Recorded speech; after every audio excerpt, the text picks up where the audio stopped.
think your event was great. It was very personalized. It gave the opportunity to me as a hosted buyer to meet a lot of contractors who I would necessarily not meet, smaller companies or companies that have products which are slightly different from the mainstream. And in that respect, the one-to-one meetings that we had were very well organized, very well put together. The agenda was great. The presentations that we had in the ballroom were fantastic, very entertaining. No, it was two full days, which were very good. If I were to ask you about the change, for instance, we are comparing current trends, current situation in the meeting industry with the situation, let's say, 10 years ago. So what are the main changes and which areas changed dramatically? I would say that the main changes is an overall harmonization towards the top, meaning that people now take meetings more seriously. You can also see it from the discussions that you have here in the individual one-to-ones. People take meetings more seriously. They spend a lot of time analyzing the requests of the client, so they start treating them as customers and not just like an entity which is likely to give them business, but more as a customer. And that's very important. The active listening part, meaning I come as a customer and I say, this is what I want, and every requirement is different. And what I see now is 10 years ago, you used to have a nondescript, oh yes, we can do this for you, and don't worry, and you would get the same brief as everybody else. But because each customer's business is different, what you see now is more personalized service. People that have active listening skills, that really listen to you and come back to you with a product that has the attributes that you want. What advice would you give me?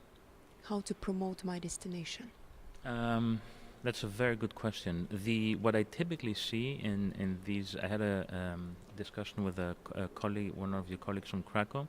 What I typically see is that smaller cities, which can be very, very attractive, have two main obstacles. The first obstacle is they lack a dedicated convention center or meeting facilities for larger groups, which would make it relatively attractive. And the second thing is they lack the centralized hub aspects that big capitals have. For instance, you want to take the plane to Prague from Amsterdam, you're 1 hour away. You want to take it to Košice, you need to start going to Eindhoven.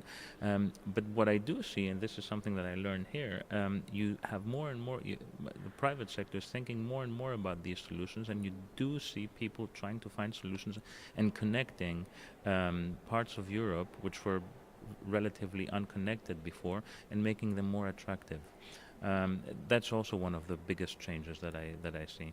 That you now start to hearing of towns which have a historical value, which are not the capital city, but the second or third largest city in the country itself, which become more and more attractive.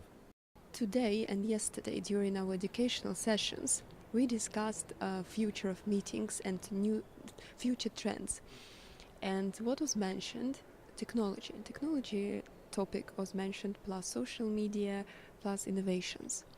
So if we were to summarize future trends and what will have significant impact on the development, what would they be? I have to say I'm a bit more skeptical in that respect. I'm a bit more conservative, and I'll tell you why. You have a huge propensity now. Everybody goes on Facebook, Twitter, all these social media, Pinterest, and all these things, and the quality is getting diluted. And that for me is a problem, meaning that if I have to sift through all my Twitter messages to find something that will qualitatively appeal to me, it's time consuming. Perhaps what I see is that the trend that I see is we're going upwards now. So everybody starts we're going up the curve. So everybody starts using these social media, and at some point when we'll reach the bell curve, we'll start going downwards because people will start thinking about quality more than quantity. And I'd like to see that reflection already taking place, the reflection on quality. How can we make our interaction on social media more qualitative rather than quantitative.